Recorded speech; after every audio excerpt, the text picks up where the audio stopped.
Hey, how's it going, everybody? It's Tanner here, and welcome back to a new Ninjago Season 13 Master of the Mountain episode review and discussion here on the channel. In today's video, we're going to be taking a look at episode 12 of Master of the Mountain, entitled Masters Never Quit.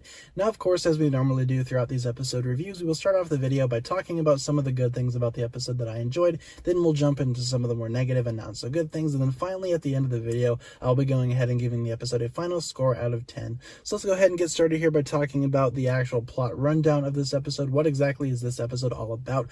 Well, this episode kind of picks up where the previous episode featuring Cole's crew leaves off. I mean, they are still being chased by the lava monster in some capacity, but eventually they do go ahead and locate a very interesting temple, which is in fact a temple belonging to the, Masters of the Earth, as Master Wu puts it. And of course, later on in the episode, Cole, realizes that this temple in fact means a lot more to him than it seems, and Master Wu kind of helps him out with that as well. So that's pretty much the, plot rundown of this episode. It's not really too, thrilling in terms of an actual plot, but the episode is still very, very great, and let's go ahead and talk about some good stuff. First of all, right away in the episode, we have a lot of action. In my experience, a lot of people enjoy when things just start off right away, and this episode kicks it into high gear immediately. And of course, the big thing in this episode is the Earth Temple, which I think is very well done, and it's very mystical as well. The entire episode has a sort of mystical feel to it, and again, Earth is one of my favorite Ninjago elements, and Cole is my favorite character in the series, or at least my favorite ninja, so it's nice to go ahead and see his element actually get some new stuff that I hadn't known about before,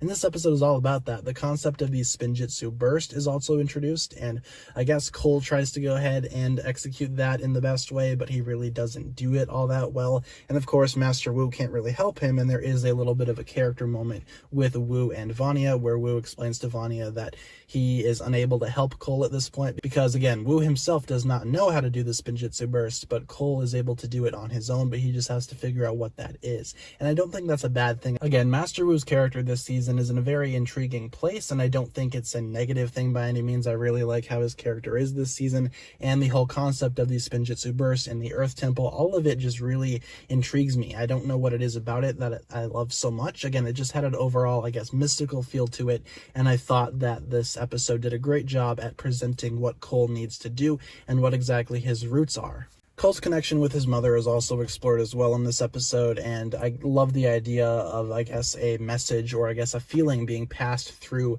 from Elemental Master to Elemental Master, in this case Lily and Cole. I think their connection is very strong, and this episode definitely explains that in a very good way. I don't think her not being here is a weakness for the season. I think her not being here is just a way to get Cole a little bit more developed and to get him more powered up as well, because again, his power comes from her, and if he can actually connect with her through the elemental power of Earth, like this episode suggests, then Cole will finally be able to unlock the Spinjitzu burst, and I just really enjoy that concept. I don't know what it is about it that I love so much. It's just overall, this episode is a joy to me personally. I really like this episode quite a bit, and I guess that'll just about do it for the good things. For bad things, there's nothing. I couldn't really find anything that I didn't appreciate about this episode. I thought it was very solid. All things considered, easily one of my favorite episodes this season, and this season already has a few 10s out of 10s from me, but I'm going to go ahead and give this episode, again, another 10 out of 10 for everything I just listed in this review. This episode was really cool, and I can't wait to see what else comes from this later on in the season,